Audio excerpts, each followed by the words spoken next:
Hello everyone, welcome to CUET bright. तो चलिए आज हम पॉलिटी की सीरीज़ को आगे कंटिन्यू करेंगे।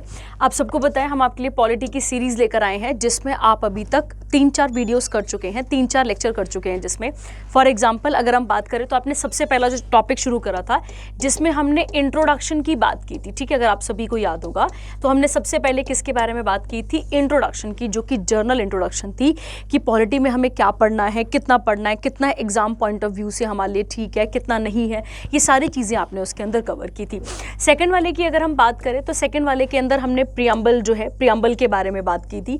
प्रियम्बल के ऊपर एक क्वेश्चन पेपर में कई बार देखा जाता है कि प्रियम्बल जो है उसका ओरिजिन कहाँ से होता है। तो आपको याद रखना है कि प्रियम्बल का जो ओरिजिनल, अगर हम बात करें प्रियम्बल की जो ओरिजिनलिटी है वो कहाँ से शुरू होती है, तो आपको याद रखना है ऑब्जेक्टिव रेजोल्यूशन, जिसके बारे में मैं आपको पहले भी बता चुकी हूँ, है ना। ऑब्जेक्टिव रेजोल्यूशन आपको याद रखना है। और ऑब्जेक्टिव रेजोल्यूशन किसने दिया था? तो पंडित जवाहरलाल नेहरू जी ने क्या किया था, इसको दिया था, ठीक है। तो आपको याद रखनी है छोटी छोटी चीज़ों को कि किस पॉइंट पे क्या क्या चीज़ें वहाँ पर लिखी गई हैं। अगर आप ध्यान से देखेंगे तो आप देखेंगे कि शेड्यूल्स के ऊपर बहुत ज़्यादा क्वेश्चन आते हैं, जैसे कि for example match the following होंगे क्वेश्चंस, या तो वो या फिर वो डायरेक्टली आ जाते हैं कि which one of the following schedule deals with, है ना। तो डायरेक्टली क्वेश्चन आ रहा है पेपर में, तो आप अगर ध्यान देंगे थोड़ा सा तो वहाँ पर शेड्यूल, प्रियम्बल हो गया। उसके बाद बोरोइंग फीचर्स, कंकरेंट लिस्ट वाला कई बार क्वेश्चन आता है पेपर में, ठीक है। तो अगर आप थोड़ा सा ध्यान देंगे तो उस वाले पॉइंट से आपके पास ये वाला सेक्शन आराम से कंप्लीट हो जाएगा, ठीक है। उसके बाद अगर हम बात करें तो हम लोगों ने पार्ट नंबर 1 स्टार्ट करा था, आप सबको पता होगा, ठीक है। और पार्ट नंबर 1 के अंदर जो है वो कहानी पूरी की पूरी शुरू की थी हमने कि टेरिटरीज के बारे में, कि टेरिटरीज क्या होती हैं, किस तरीके से आती हैं और क्या क्या किस किस से मिलकर बनती हैं, ये हमने वहाँ पर कवर किया था। तो आज हम लेक्चर नंबर 5 पे जा रहे हैं, ठीक है। लेक्चर नंबर 5 है हमारे पास, जिसमें अगर आप देखें ध्यान से तो ये भाग नंबर 2 है, ध्यान दीजिएगा। अगर हम देखें तो पॉलिटी के जो चैप्टर शुरू हो गए हैं उसमें पार्ट नंबर 1 हम कर चुके हैं पिछले लेक्चर पे, ये पार्ट नंबर 2 है। और आर्टिकल्स की बात करें तो ये आर्टिकल नंबर 5 से 11 को डील करता है। जैसे कि आपने जब पार्ट नंबर 1 पढ़ा था तो उसका नाम था यूनियन एंड इट्स टेरिटरीज, जो कि आपने कंप्लीट करा था कब से कब तक का? आर्टिकल नंबर 1 से लेके 4 तक। अब आप चल रहे हैं 5 से लेकर 11 तक। अब आप कहाँ चलेंगे? 5 to 11 वाला आप देखना शुरू करेंगे, ठीक है। तो चलिए शुरू करते हैं। आपके पास देखिए, इससे पहले थोड़ा सा मैं आपको 1-2 चीज़ें और क्लियर कर दूं, है ना, जो आपने पढ़ा हुआ है, ठीक, यहीं पे कर देती हूँ। देखिए ध्यान दीजिएगा, आप थोड़ा सा आपको ध्यान दे रहा है कि जब हम बात करते हैं 15 अगस्त 1947 को भारत को आज़ादी मिलती है। सबको पता है कि 14 अगस्त 1947 को भारत को आज़ादी मिलती है, ठीक है। पर इससे पहले ही 1946 में ही एक प्लान आ चुका था जिसका नाम था कैबिनेट मिशन प्लान, जो कि आपने कॉन्स्टिट्यूशन वाले चैप्टर पे पढ़ा था, है ना। कैबिनेट मिशन प्लान आ चुका था। 15 अगस्त 1947 को भारत आज़ाद होता है। और अगर हम बात करें 1946 से लेके 1946 से लेके 1950 तक जो है आज़ादी भी मिलती है और इसके बाद हमारा संविधान बनना भी शुरू हो जाता है। तो जैसे ही हमारा कॉन्स्टिट्यूशन बनकर तैयार होता है तो वो कब हुआ था? 26 ऑफ नवंबर 1949 को बनकर तैयार हो गया। लागू कब किया जाता है? 26 जनवरी 1950 को। तो ये डेट्स आपको पहले बहुत क्लियर रखनी है कि कौन कौन सी डेट में क्या क्या हुआ है। तो ध्यान देंगे 1946 में अगर हम बात करते हैं तो कैबिनेट मिशन प्लान आया था, ये आपको याद रखना है। कैबिनेट मिशन प्लान की अगर हम बात करें, फिर हमारे भारत को आज़ादी मिलती है 15 अगस्त 1947 को। 46 से लेके 50 तक भारत आज़ादी भी देखता है, पार्टीशन भी देखता है, और उसी टाइम पीरियड पे वो इंटरिम गवर्नमेंट बनाकर संविधान भी बना रहा है। संविधान बनकर तैयार हो चुका था 26 नवंबर 1949 को, बट इसे लागू किया गया 26 जनवरी 1950 को। अब अगर आप थोड़ी सी इसकी क्रोनोलॉजी को देखेंगे तो आप देखेंगे कि पार्ट नंबर 1 जो है, जो आपने कहां पर पढ़ा, इससे पिछला वाला चैप्टर पढ़ा था। पार्ट नंबर 1 की जब आप और हम बात करते हैं तो पार्ट नंबर 1 डील करता है union and it's territories, union and it's territories, ठीक है। अगर हम शुरू की बात करें तो यहाँ पर आपको समझ में आएगा कि जब संविधान बनता है तो पहले तो पार्ट नंबर 1 में ये डिसाइड किया गया है कि रहेगा कौन, टेरिटरी कौन कौन सी है। तो पहले वाले में तो एरिया डिफाइन किया जा रहा है कि भारत का एरिया क्या होगा, कितना है, कौन सी टेरिटरी है, कौन सी टेरिटरी नहीं है, हैं ये आता है पार्ट नंबर 1 में। तो सबसे पहले तो ये क्लियर हो गया कि भारत का एरिया कितना है, टेरिटरी कितनी है, यूनियन कितना है। बट अगर हम इसके बाद की बात करें जो आज हम पढ़ने जा रहे हैं, उसमें आप पढ़ते हैं सिटीजनशिप के बारे में। क्या पढ़ते हैं अब आप उसमें? सिटीजनशिप के बारे में पढ़ते हैं। तो आप थोड़ा सा ध्यान देंगे कि पहले वाले में तो ये डिसाइड हुआ कि भाई टेरिटरी कौन कौन सी होने वाली है। सेकंड वाले में ये डिसाइड किया गया कि कौन आकर यहां रहेगा, कौन होगा वो व्यक्ति, मतलब कहने का मतलब है कि पार्टीशन के बाद कौन होगा, कैसे होगा, जो ऑलरेडी यहां पे था। तो उस चैप्टर के बारे में आज आप पढ़ने वाले हो। और अब पार्ट नंबर 3 में क्या पढ़ेंगे? Automatically fundamental rights. जब आपने सिटीजन्स को, आपने एरिया बना दिया, लोग रहने लग गए, तो उन लोगों का कोई अधिकार भी तो होगा। फिर वो आप अधिकार पढ़ते हैं किसमें? पार्ट नंबर 3 के अंदर आप पढ़ना शुरू करते हैं। ठीक है, तो आपको थोड़ी सी क्रोनोलॉजी क्लियर रखनी है कि आप पॉलिटी के अंदर किस तरीके से पैटर्न को फॉलो करते हुए आते हैं। ठीक है, थोड़ा सा देखेंगे तो आप वहां पे इजीली टिक कर पाएंगे हर एक चीज को। ठीक है, चलिए आगे बढ़ते हैं हम अपने पास। अब आते हैं हम सीधे सीधे किस टॉपिक पे? अपने टॉपिक पे, जिसका नाम क्या था? पार्ट नंबर 2 है, आर्टिकल नंबर 5 to 11 है। और अगर हम बात करें इस चैप्टर की, तो इस चैप्टर का नाम है सिटीजनशिप। क्या पढ़ने वाले हैं हम यहाँ पे? सिटीजनशिप के बारे में पढ़ने वाले हैं। ठीक है, सिटीजनशिप हम यहाँ पर ध्यान से देखेंगे। चलिए तो शुरू करते हैं आपके पास। सिटीजनशिप कहता है अच्छा पहले तो मुझे ये बताइए कि सिटीजन होता कौन है ना? सिटीजन होता कौन है? या फिर मान लेते हैं कि आप और मैं और आप जो कि भारत में भी रह रहे हैं, तो हम भारत के नागरिक कैसे हुए ये हमें डिफाइन करना है। सबसे पहले तो हम समझते हैं किस तरीके से क्या क्या है। अगर हम सिटीजनशिप की बात करें तो ये एक स्टेटस ऑफ अ पर्सन है, recognised under law as being as a legal member of sovereign state और बिलोंगिंग टू अ नेशन। समझते हैं इस बात को। ठीक है, हम सबको बताएं कि आज़ादी के बाद एक टुकड़ा बनता है और उस टुकड़े का मतलब एक कंट्री बनती है, इस तरीके से कह लो, या एक स्टेट बनता है जिसे क्या कहा जाता है? इंडिया। ठीक है, अब उस इंडिया में, उस इंडिया की अगर हम बात करें तो वो एक लीगल एंटिटी है, वो एक सोवेरियन स्टेट है। सोवेरियन मतलब हम इंडिपेंडेंट है। मैंने आपको पार्ट नंबर 1 के अंदर बताया था कि इंडिया किसी भी तरीके से लीगल बाउंड नहीं है किसी के साथ भी। ऐसा तो नहीं है कि हमें अगर अब हमें कोई वो लेना हो, कोई डिसीजन लेना हो तो हमें यूएन से बात करनी पड़ती है, या अगर हमें कोई डिसीजन लेना हो तो हम किसी बड़ी और ऑर्गेनाइजेशन से बात कर रहे हैं। बिल्कुल नहीं, इंडिया सोवेरियन है, अपने लेवल पे वो अपने मैटर्स पे डिसीजन ले सकता है। ठीक है, तो आपको समझना है कि सिटीजनशिप एक स्टेटस होता है पर्सन का, किसके अंदर रिकॉग्नाइज किया हुआ लॉ के अंदर, और किस बाउंड्री के अंदर? एक सोवेरियन स्टेट के अंदर। ठीक है, और बिलोंगिंग टू अ नेशन। तो सिटीजन होता कौन है? एक्चुअली में अगर देखा जाए तो सिटीजन एक देश का या फिर ऐसे भारतीय देश का, ऐसे हम बात करें तो वो कौन होता है? फुल मेंबर होता है, जो उस जगह पे रहकर वहाँ के सिविल और पॉलिटिकल राइट्स को टोटली इंजॉय करता है। तो ऐसा व्यक्ति जो उस टेरिटरी में रहता है और वहाँ के सिविल और पॉलिटिकल राइट्स को क्या करता है? इंजॉय करता है फुली तरीके से, उसे हम कहते हैं यहाँ पे सिटीजन। क्या कहते हैं उसको हम? सिटीजन। ठीक है, चलिए कहता है इन इंडिया। अच्छा, अब अगर हम बात करें सिटीजन्स की, अब ऐसा समझो पहले यहाँ पे कि कहीं किसी भी जगह पे 2 प्रकार के लोग होते हैं। ठीक है, समझना इस बात को।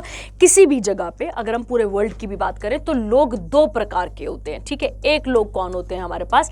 एक होते हैं बेटा हमारे पास हमेशा सिटीजन, और दूसरे की अगर हम बात करें तो दूसरा कहलाता है एलियन। ठीक है, अब आपको वो एलियन जादू वाला एलियन नहीं याद रखना है। कैसे याद रखना है कि अगर मैं और आप इंडिया के सिटीजन हैं तो अगर बाहर से, चाइना से, पाकिस्तान से आने वाला कोई भी व्यक्ति होगा जो हमारी बाउंड्री के बाहर से आ रहा है, हम उसे क्या नाम देंगे? हम उसे एलियन नाम देते हैं। क्या नाम देते हैं उसको हम? एलियन। एलियंस की अगर हम बात करें तो ये 2 प्रकार के होते हैं। एक एलियन कौन सा होता है? एक होता है फ्रेंडली एलियन। ठीक है, फ्रेंडली एलियन बोलने का मतलब हो गया ऐसे देश जिनके साथ हमारी कोई अभी वॉर नहीं चल रही है और उनके लोग जो है वो हमारे पास आके रह रहे हैं, तो कोई दिक्कत नहीं है, वो फ्रेंडली एलियन हो गए। ठीक है, उसके बाद एक होते हैं बेटा एनिमी एलियन। एक कौन होते हैं हमारे पास? Enemy alien. एनिमी एलियन वो होते हैं बेटा जिसके साथ हमारी कंट्री वॉर पे लगी हुई है। एग्जांपल देती हूं मैं आपको। मान लेते हैं कि आज अगर पाकिस्तान हमारे साथ वॉर स्टार्ट कर दे, आज ही स्टार्ट कर दे, तो जो लोग वहाँ से आए हैं यहाँ पे, ठीक है, उनको क्या नाम दिया जाएगा? एनिमी एलियन नाम दिया जाएगा। ठीक है, बट अभी हम वॉर पे नहीं है किसी भी कंट्री के साथ, तो सारी कंट्री से जो आने वाले कोई भी लोग हैं, चाहे वो यात्री हों, चाहे वो टेम्पररी आए, परमानेंट आए, उन्हें क्या कहलाया जाएगा? उन्हें हम फ्रेंडली एलियन बोलेंगे। ठीक है, क्लियर हो गया आपके पास यहाँ तक? तो किसी भी जगह पे 2 प्रकार के लोग होते हैं, एक होते हैं सिटीजन, एक कौन होते हैं? में एलियन। एलियंस की बात करें तो एलियंस को हम कितने भागों में डिवाइड कर देते हैं, 2 में। एक होते हैं फ्रेंडली एलियन और एक कौन आते हैं हमारे पास, एनिमी एलियन। फ्रेंडली एलियन वो होते हैं जिनके साथ हमारे जो रिलेशंस हैं वो अच्छे हैं, ठीक है। और एनिमी की बात करें तो जिसके साथ उस टाइम पे कंट्री वॉर में है, उस कंट्री के लोगों को क्या कहा जाता है, एनिमी एलियन कहा जाता है। तो आई थिंक आपको पहले ये बात समझ में आ गई कि कौन कौन किसको एलियन कहा जाता है और किसको क्या। सिटीजन्स की अगर हम बात करें तो सिटीजन वो व्यक्ति होता है जो एक जगह पे रहकर वहां के सारे पॉलिटिकल राइट्स को, जैसे वोट देने का अधिकार, सिविल राइट्स को, सिविल राइट बोलने का मतलब हो गया जैसे कि रिसोर्सेस पे कंट्रोल, लैंड पे कंट्रोल, इस तरीके के सारे राइट्स उसे यहाँ पे क्या किए जाते हैं, प्रोवाइड किए जाते हैं, ठीक है। तो आपको याद रखना है, एक होता है एलियन। अब लॉजिकली अगर हम देखें थोड़ा सा तो सिटीजन के पास ज़्यादा राइट होंगे एज कंपेयर टू एलियन, ये बात आपको याद रखनी है। और अगर एलियंस में भी बात करें तो फ्रेंडली वाले के पास फिर भी थोड़े बहुत राइट हो सकते हैं, पर एनिमी वाले के पास राइट्स होने की संभावना बिल्कुल ही ना के बराबर हो जाती है, ठीक है। और अगर मान लो कि कल हमारी कंट्री जो है पाकिस्तान के साथ वॉर पे हो जाए, मान लेते हैं, ठीक है। अगर हम वहाँ पे वॉर पे बिजी हो गए तो जो लोग वहाँ से यहाँ पर आए हैं उन्हें तुरंत के तुरंत अरेस्ट कर लिया जाएगा, उनको तुरंत ही क्या कर लिया जाएगा, अरेस्ट कर लिया जाएगा। क्यों? क्योंकि हम किसके साथ वॉर पे जुड़े हुए हैं, अभी हम पाकिस्तान के साथ वॉर में जुड़े हुए हैं, ठीक है। तो ये बातें आपको यहाँ पर याद रखनी है कि क्या क्या चीज़ें यहाँ पर आती हैं, ठीक है। अब देखेंगे आप यहाँ पे थोड़ा सा इस वाली स्लाइड को हम पहले पढ़ लेते हैं, फिर हम आगे वाली स्लाइड पे वापस जाते हैं, ठीक है। देखिए क्या लिखा है, कहता है कॉन्स्टिट्यूशन बताता है कि कुछ ऐसे प्रिविलेजेस हैं, कुछ ऐसी सुख सुविधाएं हैं, कुछ ऐसे अधिकार हैं जो केवल और केवल किसके लिए हैं, केवल और केवल भारत के नागरिक के लिए। तो ये हमें समझना है थोड़ा सा, ठीक है, कि अगर हम बात कर रहे हैं किसके बारे में, हम अगर हम बात करें कि कुछ जो राइट्स हैं, कुछ राइट और कुछ प्रिविलेजेस हैं जो केवल और केवल भारत के नागरिकों को ही प्रोवाइड की जाती है और किसी को प्रोवाइड नहीं की जाती है, देखेंगे हम, ठीक है। आर्टिकल नंबर 15 की पहले बात करते हैं, ठीक है। अब कुछ ऐसे राइट्स हैं जो हमारे पास ही है, बाकियों के पास नहीं है। 15 की बात करते हैं तो कहता है प्रोहिबिशन ऑफ डिस्क्रिमिनेशन, हम किसी के साथ भी भेदभाव नहीं कर सकते हैं, किस किस फील्ड में, चाहे वो रिलीजन हो, चाहे वो कास्ट हो, चाहे वो सेक्स हो, चाहे वो कलर हो, चाहे मतलब रेस बोलने का मतलब हो गया कलर, चाहे उसका प्लेस ऑफ बर्थ हो। हम भारत की टेरिटरी के अंदर जहां भी जन्म ले लें, जहां पे भी जन्म ले लें, हमें किसी को भी किसी भी तरीके से डिस्क्रिमिनेशन करने का अधिकार नहीं है। तो आर्टिकल नंबर 15 किसके लिए है, तो आर्टिकल नंबर 15 हमारे लिए, हम बोलने का मतलब कौन हो गया, भारत के नागरिकों के लिए है। इसको आप और थोड़ा डिटेल में पढ़ेंगे जब हम क्या पढ़ेंगे, फंडामेंटल राइट्स। आर्टिकल 16 की बात करें तो equality of opportunity in matters of public employment, भाई सरकारी नौकरियां हम बाहर वालों को थोड़ी देने लग जाएंगे। तो आप देखिए सरकारी नौकरियां या पब्लिक एम्प्लॉयमेंट में भी किसका अधिकार है, तो वो है केवल और केवल भारत के नागरिकों का। तो ये भी आपको बात यहां पर क्लियर रखनी है, ठीक है। उसके बाद आता है आर्टिकल नंबर 19 के अंदर 19 के खुद के अंदर 6 राइट्स हैं। देखो क्या कहता है, कहता है यहाँ पे जैसे कि रिलेटेड टू फ्रीडम, आर्टिकल 19 किससे डील करता है, फ्रीडम से। आपको बोलने का अधिकार है, आपको अपने एक्सप्रेशन जाहिर करने का अधिकार है, पर ऐसा नहीं है कि वो भारत की, देखो भाई अब स्पीच और एक्सप्रेशन की जब हम बात करते हैं तो हम बोल तो पाते हैं ना देश के अंदर, हम अपनी प्रॉब्लम्स को बता पा रहे हैं, हम चीज़ों को बता पा रहे हैं, तो ये हमें अधिकार मिलता है आर्टिकल नंबर 19 से। और ये अधिकार किसके पास है, भारत के नागरिकों के लिए। तो मतलब अगर बाहर से कोई व्यक्ति आता है तो हम उसके साथ थोड़ा बहुत डिस्क्रिमिनेशन कर लेते हैं, करते भी हैं, और क्यों नहीं करते हैं, करते हैं, सभी करते हैं। 16 की बात करें तो हम उनको मौका नहीं देंगे कि भाई तुम रशिया से आए हो, तुम आओ और तुम सरकारी नौकरी पे लग जाओ यहाँ पे, बिल्कुल नहीं, ठीक है, नहीं कर सकते ऐसा। 19 की अगर हम बात करें तो 19 के अंदर खुद के अंदर 6 राइट्स हैं, जिसमें से पहला है स्पीच एंड एक्सप्रेशन का। तो यहाँ पे स्पीच और एक्सप्रेशन की पावर किसको है, भारत के नागरिकों को है। अगला कहता है to assemble peaceably without arms, मैं और आप, अगर हमें किसी बात से प्रॉब्लम है तो मैं और आप इकट्ठे हो सकते हैं, पर कैसे, बिना हथियारों के, हथियारों के साथ इकट्ठे नहीं होना है, हमें बिना हथियारों के इकट्ठे होना है। उसके बाद सी कहता है टू फॉर्म एसोसिएशंस, मैं और आप यूनियन, संघ, एसोसिएशंस बना सकते हैं। हम पूरे भारत की टेरिटरी के अंदर फ्रीली मूव कर सकते हैं अनटिल और अनलेस कोई बड़ी बीमारी ना आ गई हो, कोई और चीज़ ना हो गई हो। फॉर एग्जाम्पल मान लो कोरोना आया था, तो कोरोना के टाइम पर क्या हमें हर जगह जाने दिया जाता था, बिल्कुल नहीं, ठीक है, हमें क्या किया जाता था, वहाँ पे रोका जाता था। तब आपको रोका जा सकता है। उसके बाद है आप कहीं पे भी रह सकते हैं, किसी भी पार्ट ऑफ इंडिया के अंदर सेटल हो सकते हैं और आप किसी भी प्रोफेशन को चूज कर सकते हैं या कोई भी ऑक्यूपेशन, ट्रेड, बिजनेस को चूज यहां पर कर सकते हैं। ठीक है, तो आपको क्लियर हो गया होगा कि ये कुछ इंपॉर्टेंट फंडामेंटल राइट्स हैं जो किसके पास है, केवल और केवल भारत के नागरिकों के पास है। जैसे कि आर्टिकल नंबर 15, 16 के बाद आता है 19, 29 की बात करें तो मैं और आप being a citizen of India अपनी लैंग्वेज, अपनी स्क्रिप्ट और अपने कल्चर को क्या कर सकते हैं, यहाँ पर बचा सकते हैं। ठीक है, बिल्कुल बचा सकते हैं। 30th की बात करें तो right of minorities to establish and administer education institutions. Minority किसे कह रहे हैं, जो कि कम है। ठीक है, अगर हम उनकी बात करें तो वो अपने लिए यहाँ पे स्टैब्लिश और एडमिनिस्टर कर सकते हैं क्या, एजुकेशनल इंस्टीट्यूशंस को। ठीक है, तो ये हो गए आपके पास कुछ इंपॉर्टेंट फंडामेंटल राइट्स। उसके अलावा कुछ प्रिविलेजेस हैं, जैसे कि वोट देने का अधिकार। तो वोट देने का अधिकार हमें कहाँ पर है, एक तो आता है लोकसभा के अंदर, क्योंकि हम कभी भी राज्यसभा के लिए वोट नहीं डालते हैं, याद रखेंगे आप, हम हमेशा किसके लिए वोट डालते हैं, लोकसभा के लिए वोट डालते हैं। अगली अगर हम बात करें यहाँ पे तो स्टेट लेजिस्लेटिव असेंबली, अगर हम राज्य की भी बात करें, जैसे पंजाब की अगर हम बात करें तो हम पंजाब की विधानसभा के लिए वोट डाल सकते हैं। किसके लिए, पंजाब की विधानसभा के लिए वोट डाल सकते हैं। आगे बात समझ में, तो अगर वोट देने का अधिकार भी है तो वोट देने का अधिकार हमारा दो जगह पे दिखता है। एक कौन सा दिखता है हमें यहाँ पर, एक हमें दिखता है कौन सा वाला, लोकसभा के अंदर, और एक किसके अंदर आता है, लेजिस्लेटिव असेंबलीज के अंदर।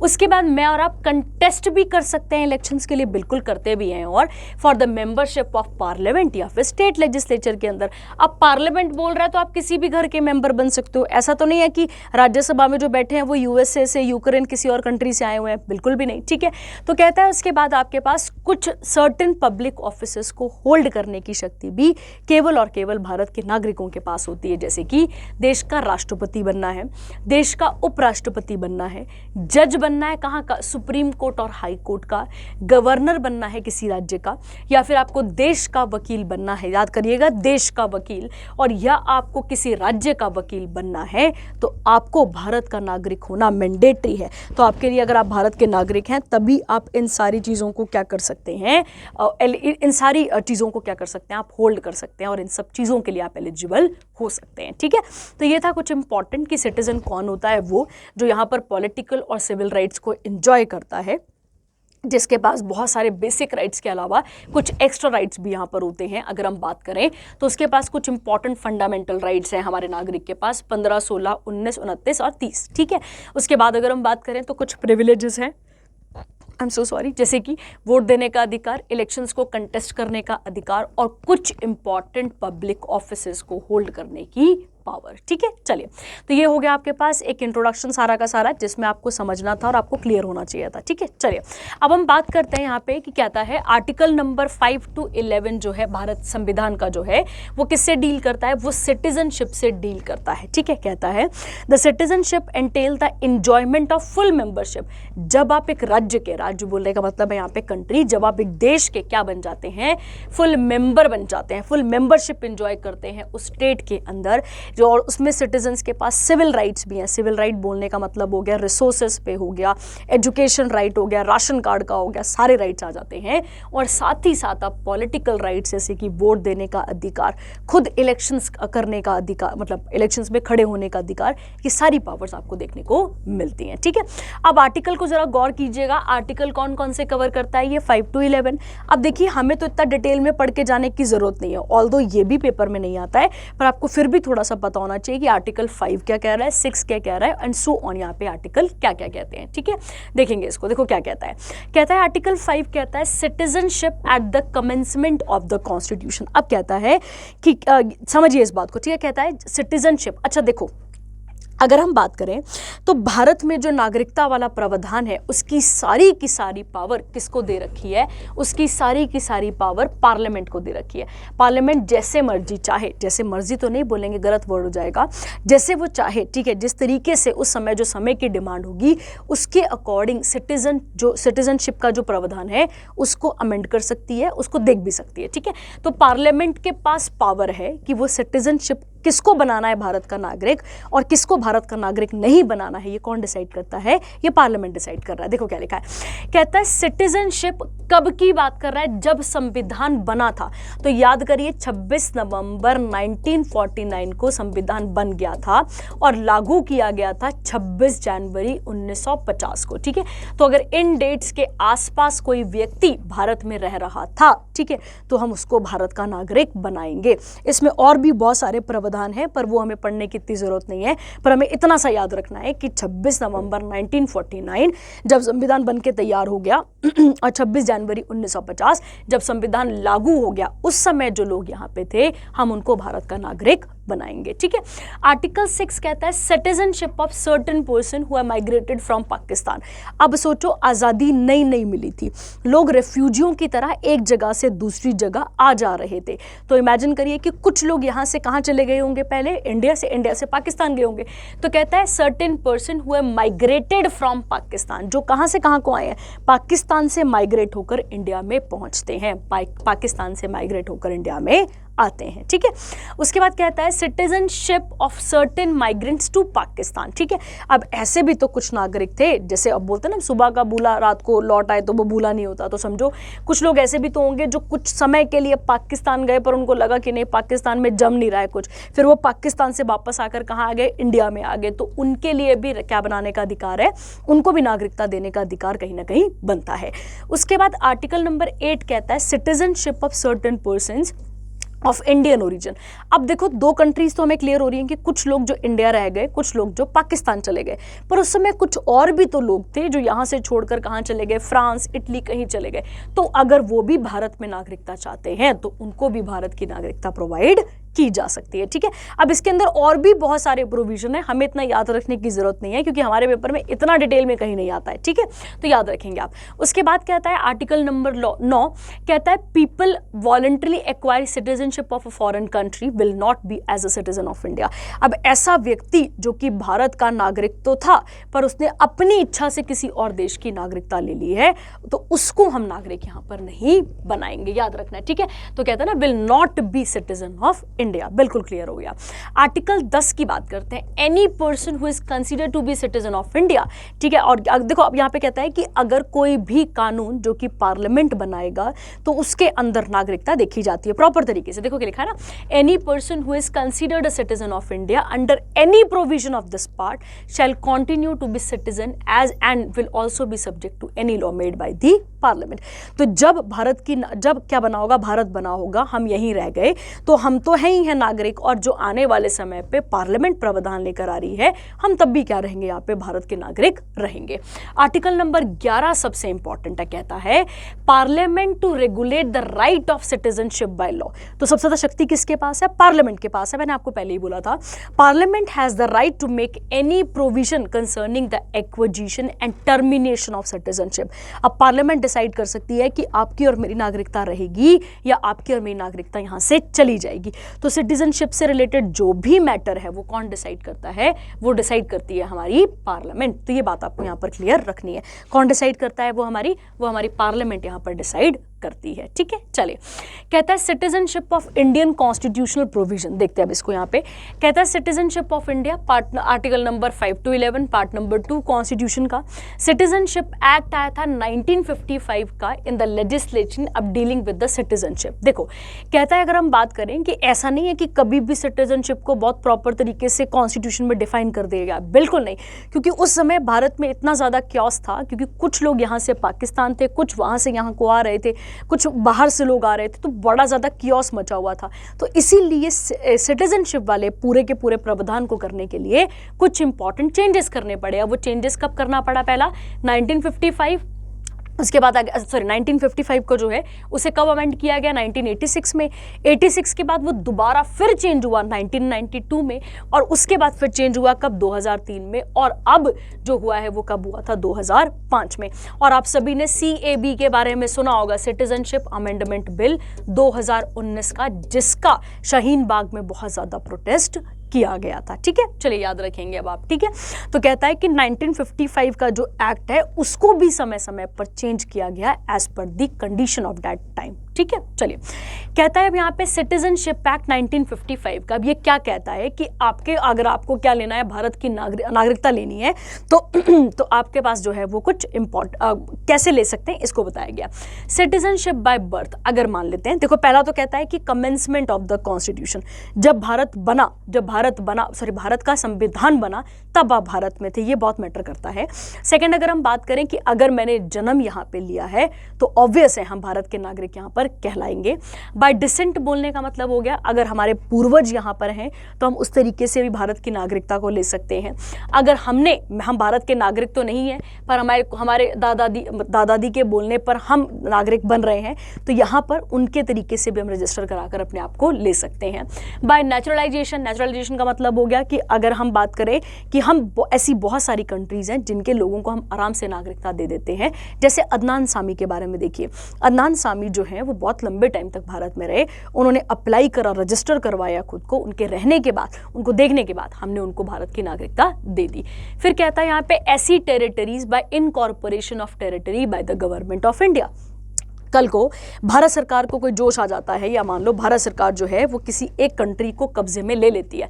फॉर एग्जांपल अगर हम देखें तो बलोचिस्तान वाला, पाकिस्तान का जो बलोचिस्तान है, अगर हम उसको अपने कब्जे में ले लेते हैं, मान लेते हैं, तो वहाँ पे जो लोग हैं हम उनको भगा थोड़ी देंगे वहाँ से, हम उनको भी किस में काउंट करेंगे, नागरिक के अंदर काउंट करेंगे, तो उनको भी नागरिकता यहाँ पर दी जा सकती है। ठीक है, तो आप इसे याद कर सकते हैं इस तरीके से, बद्रीनाथ है ना, बद्रीनाथ करके आप यहाँ पर इसको याद कर सकते हैं। ठीक है, वैसे बद्रीनाथ तो ज़्यादा हो जाएगा पर आप बद्रीनाथ की दुल्हनिया से इसको याद कर सकते हैं। आ गया बर्थ आपके पास, ठीक है, उसके बाद आ गया डिसेंट, उसके बाद रजिस्ट्रेशन, फिर इनकॉर्पोरेशन ऑफ टेरिटरी और एन से आप याद रख सकते हैं यहाँ पे बाय नेचुरलाइजेशन। ठीक है, याद रखेंगे।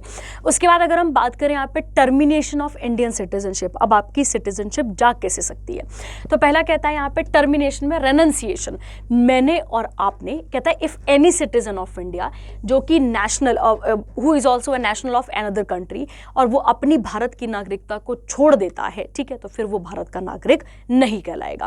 When a male person ceases to be a citizen of India, every minor child of his also ceases to be a citizen of India. अगर एक मेल अगर अपनी नागरिकता को छोड़ता है तो उसके चक्कर में उसके जो होने वाले बच्चे हैं उनकी भी नागरिकता यहाँ पर खत्म हो जाती है।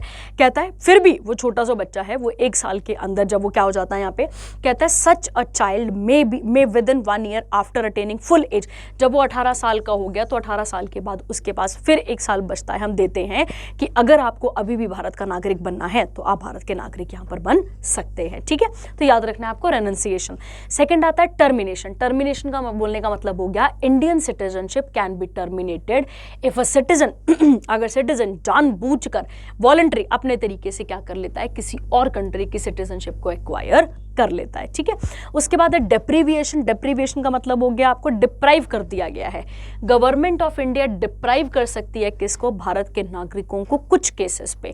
कहता है पर ये किसके लिए एप्लीकेबल नहीं है, सिटीजन्स के लिए। ठीक है, कहता है it is applicable only in case of citizen who acquired citizenship by registration, naturalization और only by article 5 clause number C which is the citizenship at the commencement for the domicile in India.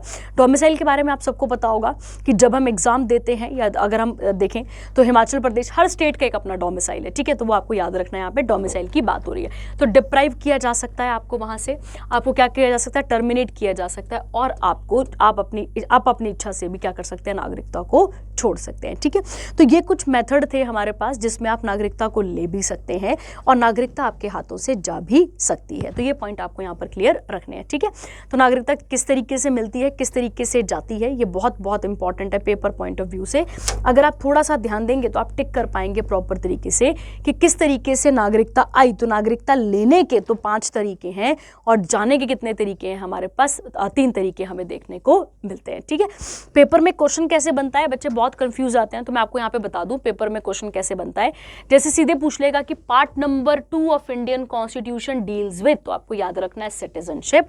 अगर पूछेगा कि कौन से article से लेके कौन से आर्टिकल में कवर हो रहा है, तो आर्टिकल नंबर 5 से लेकर 11 तक का जितना आर्टिकल है वो किस में कवर किया जाता है, वो पार्ट नंबर 2 के अंदर कवर किया जाता है, ठीक है।